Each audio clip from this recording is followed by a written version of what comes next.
Alright. Well, I'm not quite sure how this is going to work out because, well, there are 5 packages here that each contain one thing. 3 of these are hentai. At least 3 are hentai. I guess that one's okay to show on the camera. I just need to get this receipt. We got Vampire Pink. And somewhere in here we have a Blu-ray version of it. As you can see from the title, it's absolutely not for children. Yeah, I'm just kind of having to look at these carefully because, you know, sometimes they're not quite. You know, there's Kitty Pleasure Pack number 5. That one, you know, I've shown much worse on the covers on here, so that's okay. Here we go. An actual anime release. And this would be the other hentai release.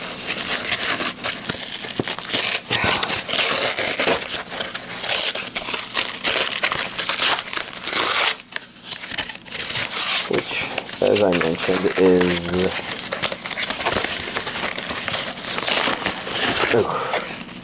kind of hard to get out of the packaging because the packaging likes to hold on to it. Is a Vampire Pink. And then finally we've got this, which might contain 2 things instead of 1 thing. I don't remember. Yeah, it looks like 2 things. So let's go ahead and set that there. And then, again, take a quick peek. You know, we have Vampire Pink released on Blu-ray DVD.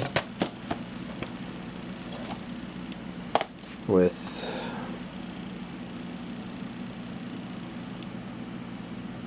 somewhat risky, but I guess okay to show back. And then Kitty Pleasure Pack number 5, which, you know, I'm kind of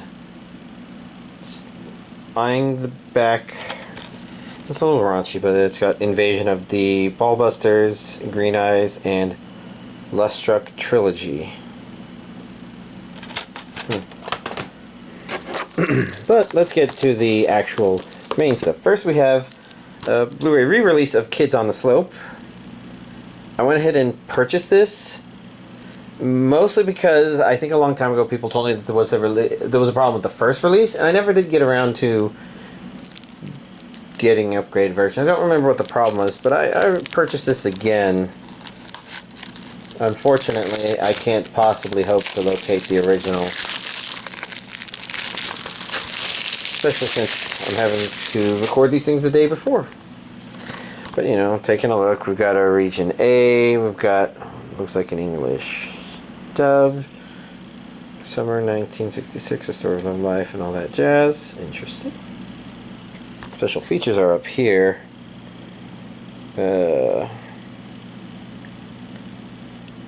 Interview with Shinichiro Watanabe.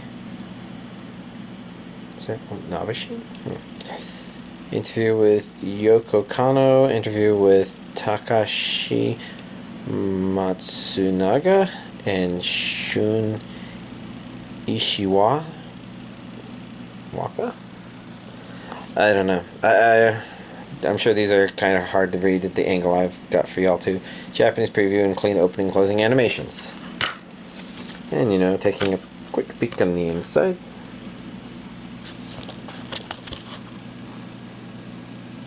If I remember correctly, people said this was a generally good show. I just haven't seen it. Next up we have Laidbackers. And I keep seeing her as a crazy clown girl. I think that's a girl. Could be kind of effeminate guy, I guess. But it's the tongue. For some reason, the smile combined with the tongue keeps making me think of face paint. Even though it's a tongue.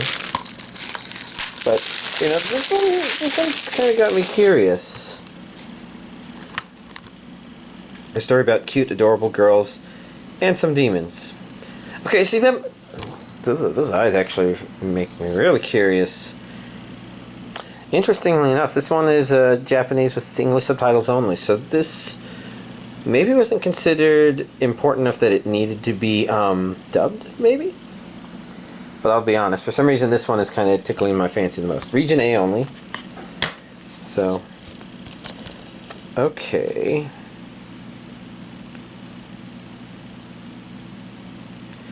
So those look like the same eyes as here. That's a curiosity. I was thinking that it's a movie. It's a single movie. Interesting. And then last but not least, we have Gakuen Heaven. Complete collection, 2 discs. You know, so released on Blu-ray. Holy shit, that's some tenacious plastic there. Which is not a surprise. Yeah, I was going to say this is Anime Works, but then I was just remembering that I think they started releasing their anime under the title Media Blasters. They've always been Media Blasters. It's just that Media Blasters anime releases have been under the 2 names Anime Works and Kitty Media. Kitty Media being their hentai label, but you know, since hentai is still animated and from Japan, boys love drama. This says there's boys, there's love, and there's drama. Contains episodes 1 through 13. That's video. Japanese. Is that English audio? It's English audio. I think that means this is dubbed. I'm just trying to decide if I'm reading this correctly. No. See, that says subtrack right there, so this is Japanese with English subtitles.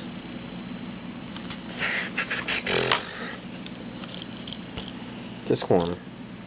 Disc 2. And I'm kind of curious, but yeah. Like, the plastic on the outside felt like that higher quality plastic, maybe, but lower quality packaging. It kind of feels like the same sort of stuff you would normally get with burn-on-demand discs, and those don't look burn-on-demand. Maybe they're press-on-demand, but I don't know. Anime Works or Media Blasters has experimented with that for some stuff. But anyways, here's this week's anime DVD collection update. So I guess I ended up not watching any anime other than the stuff with my Friday friend, which we started Gate. You know, we've been watching a lot of isekai. Sometimes it's just good escapism stuff they have on in the background that you don't always need to think too much about. The shows kind of just do a good job of presenting something, and then you get into it, or maybe you don't get into it, or maybe you semi-get into it. And Gate is a good example of a good one. It's got a weird first episode, but that's because it plays an interesting narrative trick on you, and it's not a bad first episode. It's just that from the first episode alone, you're not quite sure where it's going to go until it starts going there in episode 2. And I guess I don't want to go into more details, because if I haven't said it before, then I kind of want you to watch it and say, okay, so far this doesn't seem weird. Wait, this is going a little weird. And it's not like it's doing anything that's an action that you wouldn't expect to be able to see. It's more like you kind of get the wrong impressions of characters. Deliberately so. And it's interesting. And it works perfectly fine with where it goes from there. There's a lot of things about the show that are actually very, very similar to the world building concept, except it's definitely not as, we're building a village. I've called it village building, is what I meant. And this doesn't quite do that, but this does kind of give you the idea of, if you did establish the idea of an isekai, even if you have a world with, like, demi-humans and dragons and magic, the truth of the matter is there's a lot of aspects about the military industrial complex, maybe just the military, just the machines of war, that would be very frightening, even if it was just the Japanese government. And I mean just the Japanese government, more from the perspective of, there have been armies out there that have done much more terrifying things.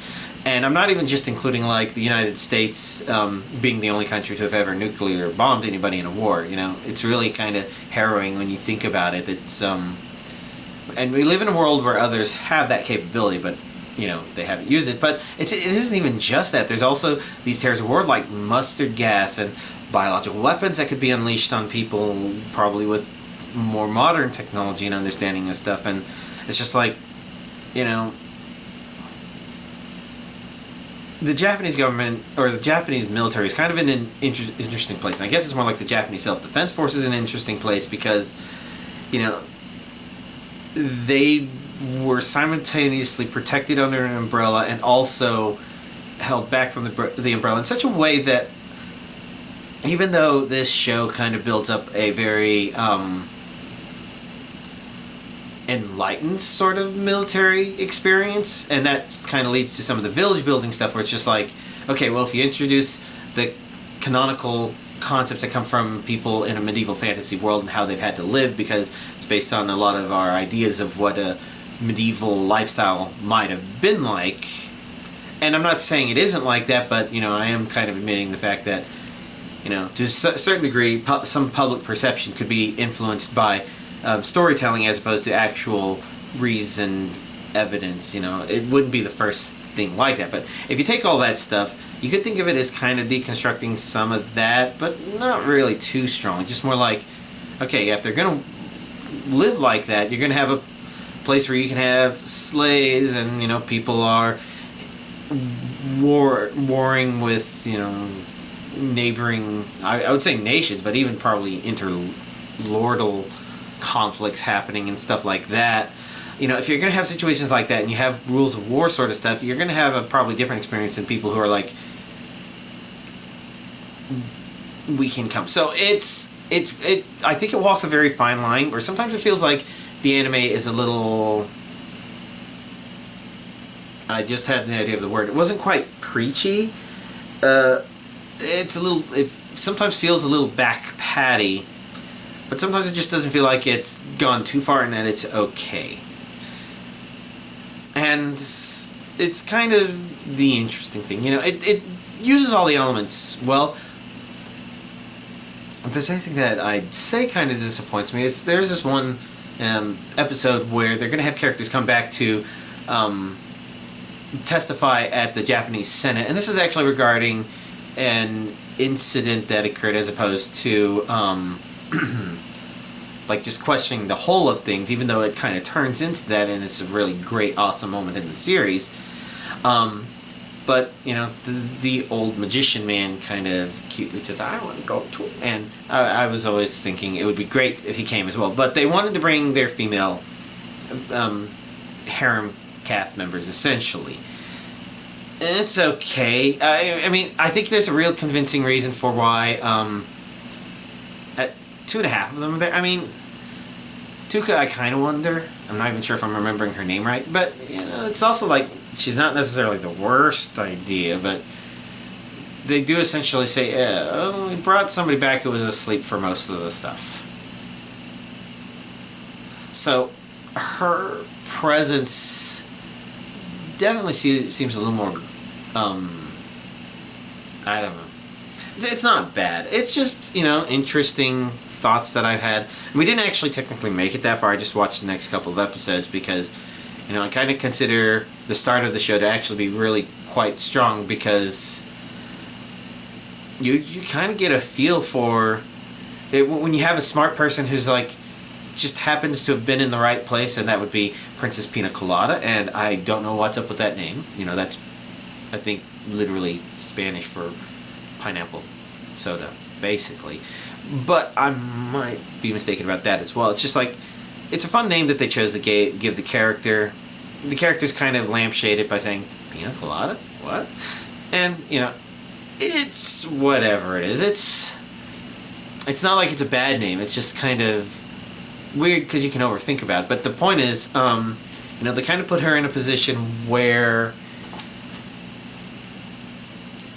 she is in a leadership position and is able to sit there and kind of monitor things, but see the bigger picture. Because for a lot of the people in the world that just kind of experience what the JSDF is doing, and that's the Japanese Self-Defense Force, they're just like, this is weird, but they seem to be helping us, so we're okay with that. And she sees things at a bigger picture because of her training in order to lead militia and things like that, and kind of realizing, well, you don't want to fight these guys. And I feel like you really kind of feel that, because it's just like, you know, if you started realizing that you were really up against somebody that much more powerful than you, probably wouldn't want to fight them if you could, you know, avoid it. You'd be really quite afraid. And I felt like this anime kind of presented that. In fact, I'm wondering if I'm talking more about it than I really intended. Oh well. Anyways, you know, we watched like the first 6 episodes of that. It's a rewatch for me. Always great. I really like it as an isekai. I do feel like it loses a little bit of steam, but it kind of, since it starts with so much, it's fine, I think.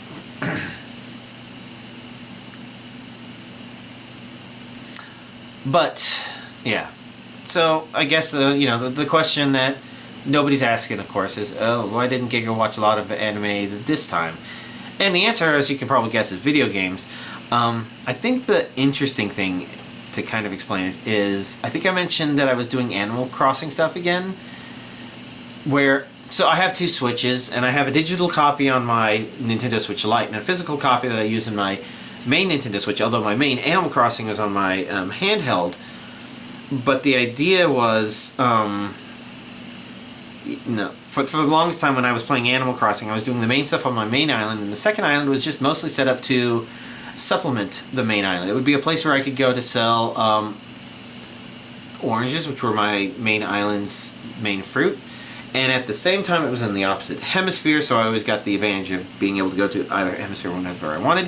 And I kept the second island intentionally underdeveloped so that I always had constant access to the store, because I didn't really need the full island. And then eventually I used that island to, you know, since I wasn't really using it for purpose of developing it, I used its vast amount of space to do flower breeding in order to not only get blue roses and all the other variants of roses as well, but also, you know, just the various flowers. And I might have mentioned a long time ago that I did that stuff.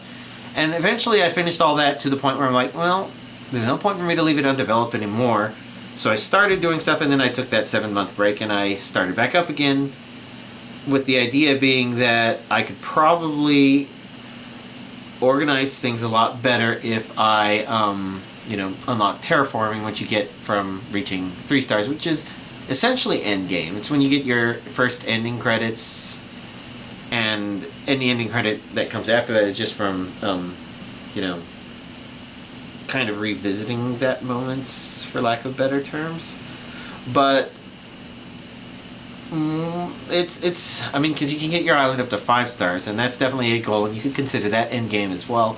But it's designed to be a game where you're supposed to be doing your own creative thing, but it's also designed to limit your ability to do that stuff, so that, like, even if you have the in-game currency to, in theory, finish something, in practice you can still only build 1 bridge a day. You can only move 1 house a day.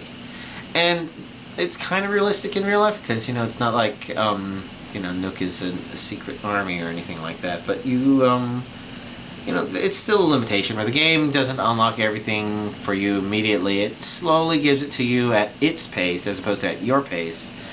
And I don't know, that's just the nature of Animal Crossing in general. And the long story short is, because of all this, Wednesday, I think it was, Wednesday last week, I unlocked terraforming. And that has led to a very massive, just redoing the island, I'm changing my mind on everything about how it was. I was just going to originally do it to, like, make it where, the flowers were wherever they wanted. But then, you know, I just started kind of redesigning the island more and more and more. And this one's way over-engineered compared to my previous island. My main island, 5 stars, of course, it's a very, it's the kind of thing you expect when you see an island that got turned into, you know, a 5-star island. It's kind of neat in that regard. This one is, you know, definitely looking like something that's completely, absolutely overly engineered everywhere from the get-go. So, for example, right now I've gotten rid of most of my water. I've put just a little bit back in one place, but the plan is to basically selectively bring the water back, I guess. Make it where it's a little more controlled so that all the options for, if I want to do cliff fishing versus pond fishing versus river fishing, to name 3 examples, then all of those are offered, because that's still the advantage of the northern versus southern hemisphere stuff. But it also I was just thinking that I completely skipped winter in real life. It's kind of interesting. Anyways, it would kind of have all those options. All the flower stuff has been moved, but there's plenty of big projects. I've got to move all the buildings somewhere that I want to be. I've got plans for all the ramps. Only really plans for one bridge. And if I have to do any more bridges, I'll probably try to avoid doing bridges. I'm not sure if I'm going to get the island to 5 stars, because the first thing I'm going to do is construct all the things that I have in mind, and those are still primarily about serving flowers. I might be able to serve more of the variety flowers, but I also kind of, it doesn't have a real selection of original flowers. So like, while it has all the multiple colors of roses and it has the ability to get the original 3 colors of roses, it just doesn't have a stockpile of those so that somebody could come in and say, oh yeah, I always wanted red roses. Yeah, here you go, here's your red roses. So that might be something that I address as well. But first things first, I need to set everything up. And the one thing I kind of realized on Saturday is that I kind of do want to make sure I wanted to put the rocks in a very specific location, and I double checked online. It says it's this general horrible strategy that I thought it was, but of course people found creative ways to balance things out a little bit. So while I did spend many hours on Saturday covering my island with mannequins, and it's not completely covered, it's just 2 spaces a block between them basically. So it goes mannequin, block, block, mannequin. Well, it's more like mannequin, space, space, mannequin. I did fill my entire island with those, and so far the first 2 rocks that have appeared since have been exactly in the places I would have wanted them to be. So that makes me think I'm doing the right thing, and it's all fine because right now with I need to move all of the residential houses. Like I moved mine, and then I'm moving others. I had to delete a bridge on the first day because they require you to place a bridge, and that one was in an inconvenient location. And I've been building ramps up every day since then. But it basically means that my timing is still such that I have 5 more residential houses to move. Then pretty much every single store, so that's, well, I say store, but it's really more every single house structure other than town hall. I have places for all of those completely mapped out, and they will have to be moved as well. So I've got a lot to move, and if I get a rock wrong here or there because I missed something, it's a learning experience. But so far it looks like I've been careful enough to avoid any problems, and I don't know, maybe next week I'm not going to be completely finished, but it may be closer to looking about right, especially since once I move all the residential houses, then I will probably I will explore the next step of selling some land, which I might not be able to do at the same time that I'm having a structure moved, or I might be able to, but there's no rush. I do know that right now the island is rated at 4 stars, and I can't help but think that a lot of that is not only that I've built up with the ramps, but I suspect that the shit ton of mannequins has probably bumped my scenery points up to 5-star levels, and once I get rid of them, it's probably going to go down to 3 stars. But that'll just be the way things are, and once I kind of finish constructing the mechanical parts of it, I might start trying to think of ideas for things I would want to do that would construct, maybe get it to 5 stars. And if it doesn't reach 5 stars, that's okay. It's just the nature of things. But I should probably harvest my coconuts. I should probably actually do that tonight, since I will be moving some trees again.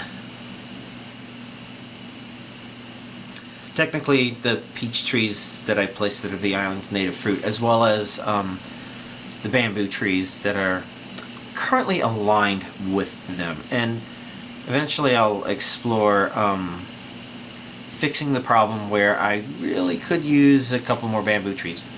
But I don't know how many more I want. I probably won't know until I finish moving buildings, and the truth of the matter is I'm waiting for 2 of the residential houses to be moved before placing 3 of the 4 trees that I'm holding on to. And then once I reach a point where I'm like, okay, I guess I am accepting getting rid of this last tree, I'll probably have to place it, shake it to make sure it doesn't have any wasps in it, so that I don't get rid of the wasp. Because, you know, that's just a natural part of the trees. I'm not trying to move the wasps anywhere, the wasp trees. Because harvesting those is just sometimes part of taking care of those trees. And even though I haven't been doing that because I haven't been caring about getting the money. Yeah. So as you can tell, lots of Animal Crossing engineering. Big projects. Every time a villager house moves, I get to do a little bit more remodeling. The one that moved on Sunday, that was yesterday, I was able to completely finish shaping the cliffs that the residential houses would be on, because one of them was in a weird location that made that not quite work. This is why I have to move those houses carefully, because if I'm not careful, I could end up with a house stuck in a position where I can't move it to the place it's supposed to be, which means I have to move it off of there, then fix the area it's currently at to put it back there in order to get things right. So I'm just being careful about all that stuff.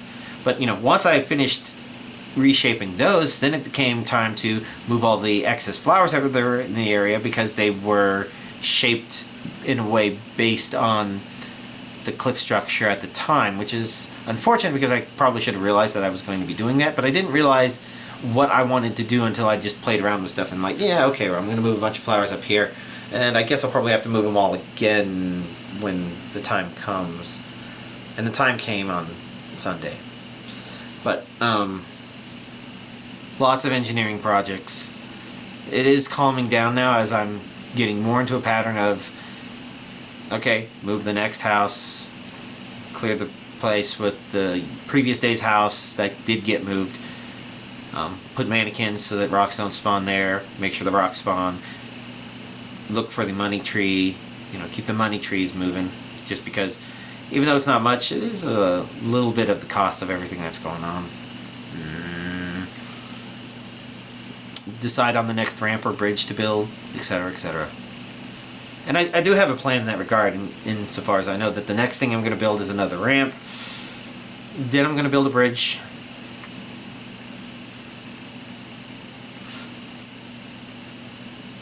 I might be able to build another ramp once I built that bridge. But I might just have to put that one off until all the stones are in place.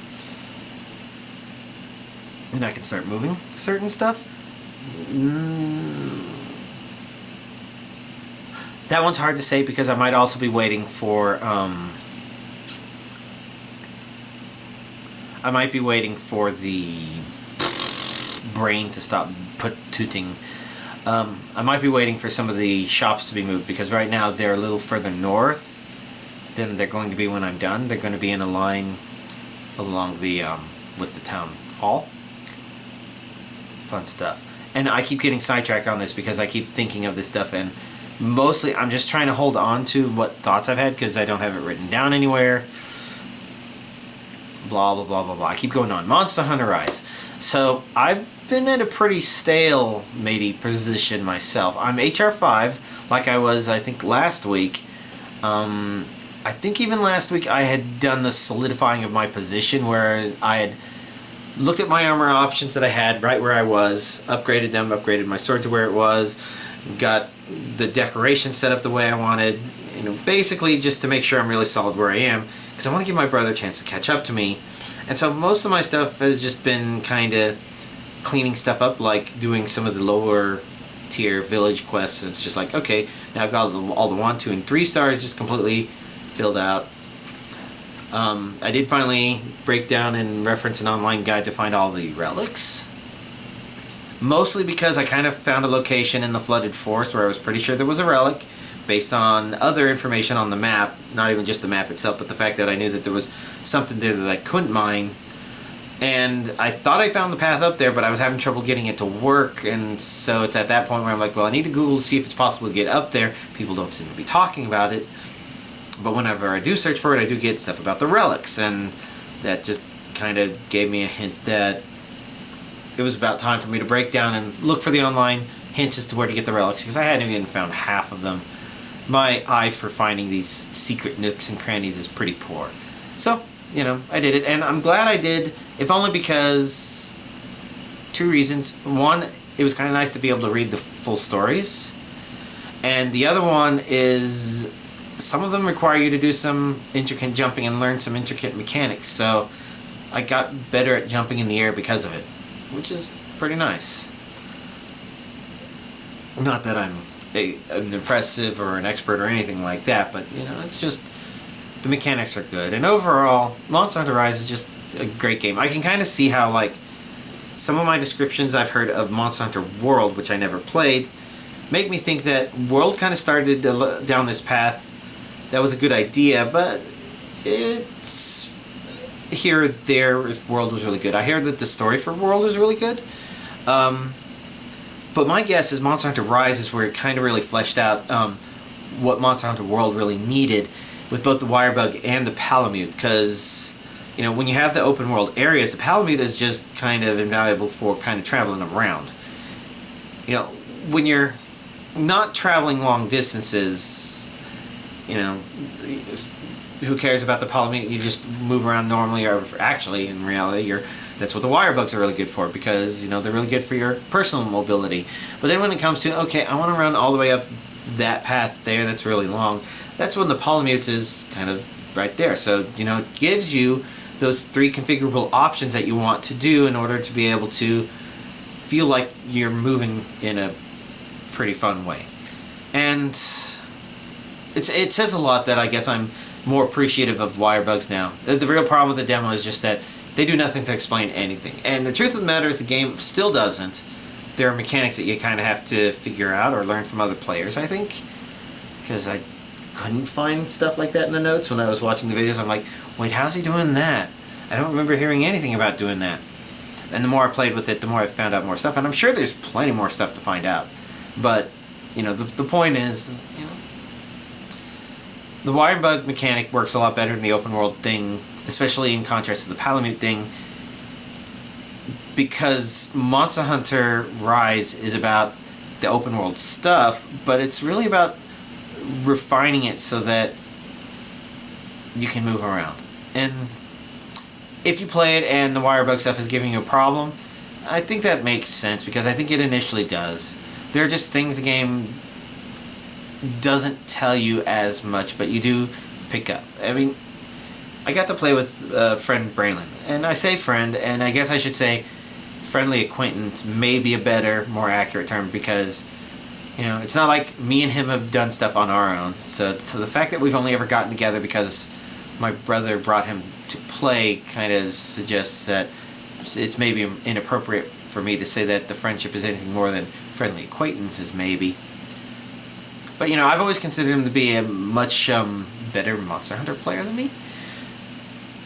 Like, not even just like this situation, oh, I'm right here right now doing this thing. Just kind of he takes in more of the whole game, I get the impression, and I just go off and do my own thing, and so sometimes I just kind of don't learn about things because I don't do them. And that impression is kind of interesting, because I thought that he would have been like way ahead of me in Monster Hunter Rise, because I always think of him as the person way ahead of me, and it's not like I was way ahead of him, but I was really kind of at the same place, but I had obviously polished where I was a bit more because I'm not moving anywhere, which kind of means I'm playing a bit more. And to be fair, if he's been playing a lot, he's probably burnt out, but it's one of those things where it's interesting how reality just differs from your expectations sometimes. Sometimes you are the person in your peer group that's gone the furthest. You're like, Slubby, I thought we played a lot more and you were like HR 4 or 5 now or something. But no, he's actually right there with my brother. Just a little bit ahead, which is kind of nice because, everybody was kind of waiting for them to get the game, and now that they have it, we're helping them, move forward.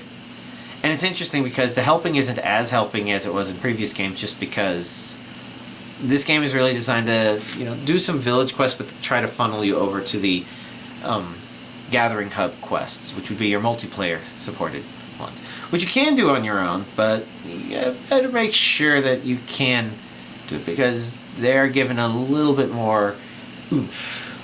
And it's nothing that's too big of a problem. I would say that doing G rank on my own was probably harder, just a tiny bit.